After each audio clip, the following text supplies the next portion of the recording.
All right, we're back. This is another episode of the Golden V Podcast, Facebook Live, also streaming live to the Golden V Podcast YouTube channel. And I just want to give a couple things before we get started here. Check out our Facebook page, facebook.com/Golden V Podcast. Our website is goldenvpodcast.ca. And I also wanted to give a plug to my friend Carl Richards and the Podcast Alliance Made Simple program and the Podcast Alliance Network. And I'm pleased to welcome back a returning guest, Mr. Niall O'Donohoe from CsPlusBaseball. Niall, how are you? I'm doing good. How about yourself? Good. It's great to check in with you. We've seen now, obviously, we're going to talk a little bit more about what's happening with the Canadians. I'm just going to share something here because I did my regular Wednesday update for Batters Box. And obviously, last night's 3-1 win at Nat Bailey Stadium for the Vancouver Canadians was their second straight win against the Hillsborough Hops with a 6-game series playing Tuesday through Sunday this week. Weather permitting, for those who don't know, it's kind of a funny spring here with lots of rainouts and sporadic rain throughout the week. So why don't you kick it off by telling us a little bit about last night's game? Well, last night's game, Pat Gallagher had I think arguably his best start as a professional. Very economical, 79 pitches through 7 shutout innings. He picked off a runner. The first hit he gave up to the leadoff guy for Hillsborough, Gene Walters, picked off Walters. So that was a good start for Gallagher. Also got some help from the defense, namely first baseman Peyton Williams. Very smooth around the first base bag. And one key play he made was starting a 3-6-3 double play and made a couple of other good plays at first base as well. So Nick Goodwin, a great leaping grab to end an inning. Yeah, it was. Gallagher threw only just 79 pitches, and then Che Yeager came in, ran into a bit of problems. He did get one out, but unfortunately left the bases loaded, but Josh Molaris able to pick him up, got out of the inning. The third out was kind of a bit scary at first. Fly balls lifted to left field. And keep in mind, it was kind of lightly raining at the time, and I think Javon Ward had a little bit of trouble picking up the ball at first, but then he was able to track it down and make that catch for the third out. And then Josh Molaris, there was a flare single. I think it was a walk in the ninth, but Molaris was able to shut the door, striking out the last 2 guys he faced with the 2 runners in scoring position. So all in all, a really good victory for the Canadians, their second straight. And we'll see if they can keep it going here in the second half. Yeah, it's interesting, isn't it? Because I was at last night's game as well, as you and I know, and not everybody else knows, both working at the ballpark, you doing the in-game announcing and me working fan services. And it was quite interesting because that's one of the things I wrote in my Batters Box summary today, and you summarized it nicely too, was just how Che Yeager came on after such a strong game by Pat Gallagher. And I don't want to say he almost blew it, but he almost did, because he really struggled to get guys out. And he really struggled, I thought, to get pitches over the plate. He seemed really challenged last night. I don't know if that's normal for Yeager, but when Molaris came in, it was kind of a relief. But at the time, like you said, the bases were loaded. So I was a little worried about Pat Gallagher's start because, like you said, he pitched so well. Shut the Hops out, 79 pitches, really, really confident, really, really strong, just not allowing the Hops players to get any kind of significant offense going. Yeah, it was a great start for Gallagher. And I thought interesting as well, I thought the managing done by Brent LaValle in the 8th and 9th innings was also key. It's a development league. That's the first thing you have to think about when it comes to pitching changes and all that. But That's right. Brent, I guess, had a little bit more latitude to kind of, manage the bullpen as he sees fit. He did pull Yeager when things were getting dicey with the bases loaded and 1 out. Josh Molaris got the job done in the 8th. But then you may have noticed Naswell Paulino was warming up in the bullpen when Molaris had the 2 runners on, and there were 2 left-handed hitters coming up. But Brent LaValle opting to go with Molaris, and that turned out to be the right call instead of going for the lefty-lefty matchups with Naswell Paulino. And it worked out. As for Yeager, I tell you what, the arm, he's undeniable as far as his talent goes. He's got a high talent arm. He can definitely pump it up there. I believe it was 98 was the highest he reached. Unfortunately, I just couldn't find the strike zone on a consistent basis. But It's just one of those outings, but fortunately, that's what bullpen mates have to do, pick each other up, and Josh Malaris certainly did that last night. Yeah, he did. So that leads to my next little comment and question. We're going to look at your side a little bit too, because you got a couple of really good stories on there. One about Alex Amalfi that I want to talk about. Just the last two games, and also just the way the first half ended for the C's, right? I mean, I was at that series as well, basically 2 weeks ago on Father's Day, where the Spokane Indians clinched it, really. Again, strange weather in that Father's Day game. But, kind of disappointment for the C's, right? They didn't win the first half, but they started out so well, played so well against the Dust Devils last week. And if I'm correct, winning 6 of 7 and carrying that in, obviously with the first half ending June 20th, and now they're 5-0. What do you think we can expect as we get started in the second half? Hard to say right now. I mean, call-ups are always going to be a big factor because there'll be players coming up from Dunedin eventually. You also have the draft coming up soon, so you may see some of the 2024 draft class. But as far as the game, the series against Spokane, 6 out of 7, there were a few close games in there. Canadians are just unlucky. They had a lead on Father's Day, but couldn't hang on and then lost in 10 innings. But Dylan Rock hitting his first home run of the season to tie it up dramatically in the ninth. But unfortunately for the Canadians, Spokane got the go-ahead run in the 10th and held on for the win. And it's the second straight year that team got to celebrate the first half Northwest League pennant. The Canadians doing that against Hillsborough last year, but Spokane doing it to the Canadians this year. So, I mean, it was a nice, bright, sunny day. I remember last year, and cloudy and gloomy, and I guess maybe it was kind of fitting in a way for that to happen. But Spokane, basically, the Canadians knew in that series they were going to have to be the ones to, run the table and hope Spokane fell off the table, but it was vice versa instead. The Canadians really needed to get, I thought, at least minimum 6 out of 7, but it was the complete opposite. And but give the Canadians credit, they were able to finish up strong against Tri-City, taking 6 of 7 at Giesa Stadium, and almost reaching the 500 mark for the first half. But now they are over 500 as far as their overall record goes, and 5-0 now in the second half.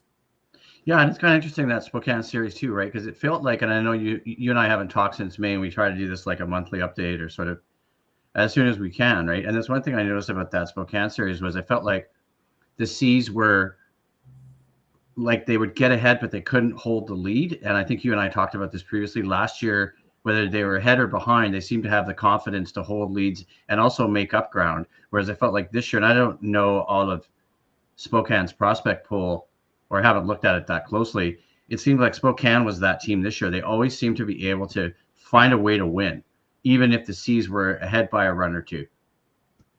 Exactly. And they do remind me a lot of how the Canadians were pulling out games last year when maybe things weren't looking at their greatest, but Spokane's got a lot of talent. I think the big thing for them is they've got a pretty good bullpen right now. Zach Agnos, the Northwest League leader in saves, I still believe. And they also have Carson Skipper. He's been a key member of their bullpen. So Spokane's got a bullpen now. That's where the Canadians kind of used to get them before the last couple of years. But you have Chase Dolander, you got Sean Sullivan to kind of headline the rotation. Mason Green, I believe, also in that rotation. And so, I mean, they got a lot of talented arms and, just a good roster overall. Kyle Karros, the son of former LA Dodger Eric Karros, headlining that lineup. And Cole Carrick, he's been dynamic as a leadoff hitter. It kind of reminds me of Braden Ward. He's kind of stepped in for Braden Ward in that role, just kind of a pest, always gets on base. Spokane's got a good club this year. And it's going to be interesting to see what happens with that Spokane roster. Will guys like Dolander and Sullivan remain with the team next year? But again, just don't know. Yeah. And it's just one of those things, right? Like we talked about, this is a development league. Guys are going to move up and hopefully not down. When I was doing my batter's box update this morning, I didn't realize Ricky Tiedemann was rehabbing down with the Dunedin Blue Jays for his third rehab start. 2.1 innings, 5 strikeouts, and 2 walks. The other guy I was watching for the Dunedin Blue Jays is someone who's pitching. Watts Brown is his last name. He's had quite an interesting season.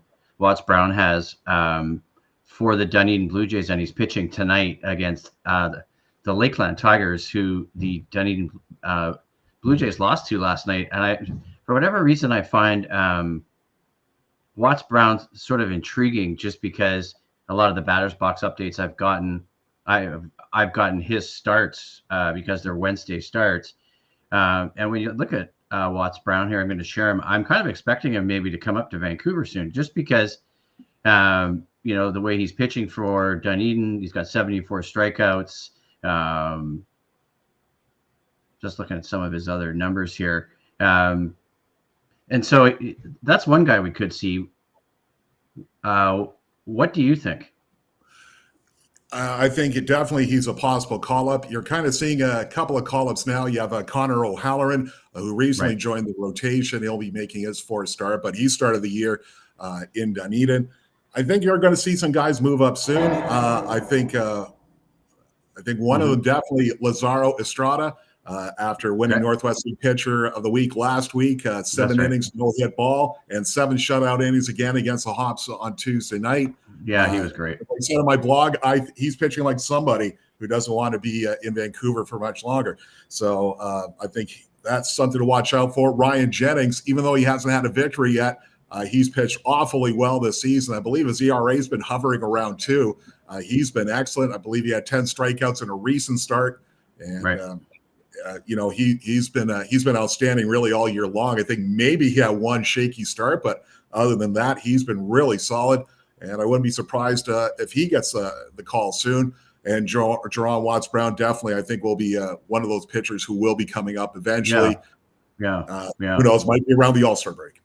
Yeah, no, that's what I was thinking too. Just for whatever reason, we should give Jerry McDonald a plug here too, because we're talking about batter's box. And thanks to you, I've been doing my weekly Wednesday updates since the start of this season and for part of last season. So let's shift gears a little bit after we talked about a couple of players on the roster. And obviously, being at the games, I've had a chance to see quite a few as well. It's been interesting watching Jackson Hornung catch. It's been interesting watching guys like I'm trying to think who else. Obviously, Peyton Williams is one who sticks out, right? Just because I remember seeing him last year, and then obviously rehab assignment back at first base.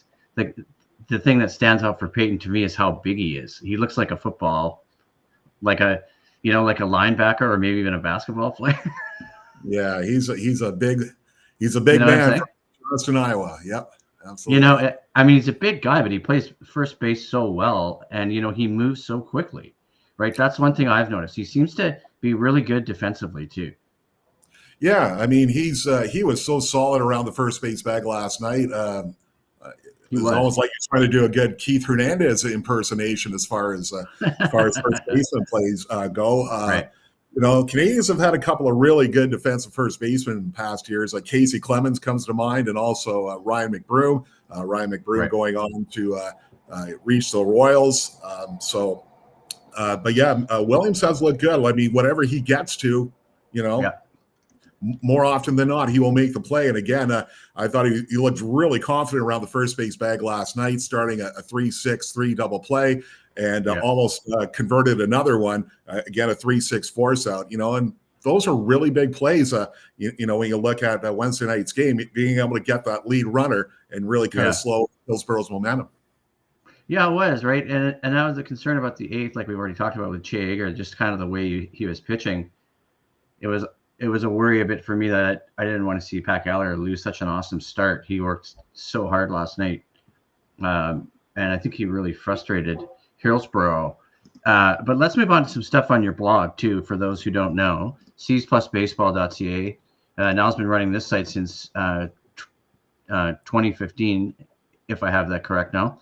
I guess kind of loosely 2015. Yeah, it really kind of kicked into high gear, I would say 2017. But yeah, 2015, 2016, that's kind of when I was still at my experimental stage, so to speak. But no, you're not wrong.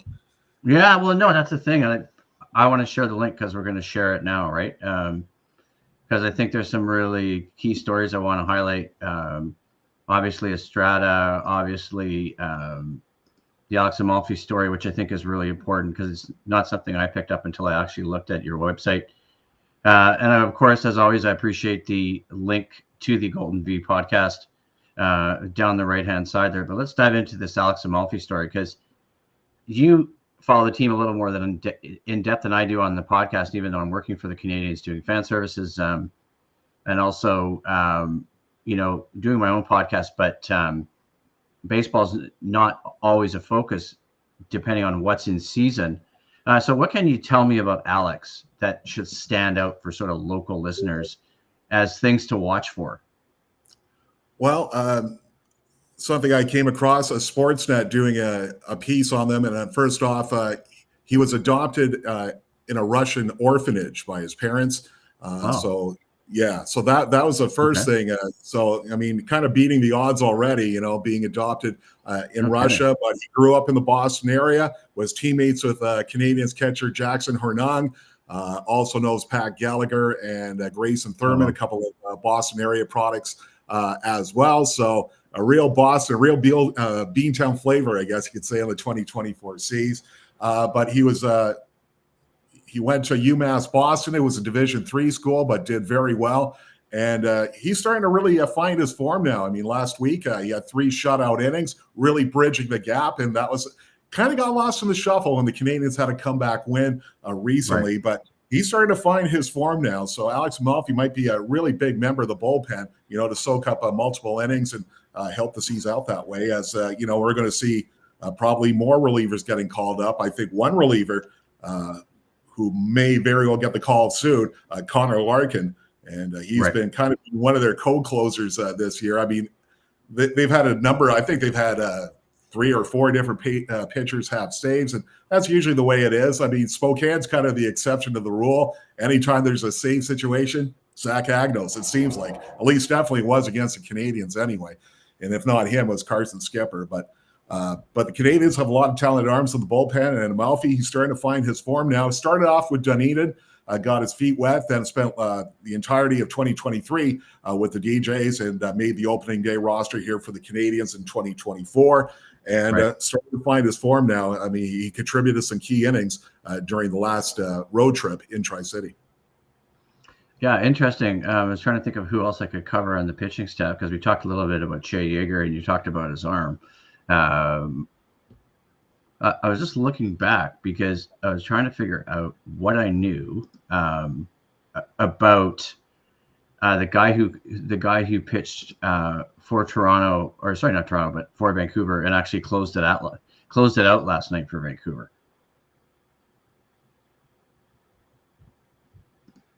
Josh Milleris. Josh Milleris. Sorry about that. Sorry. Yeah.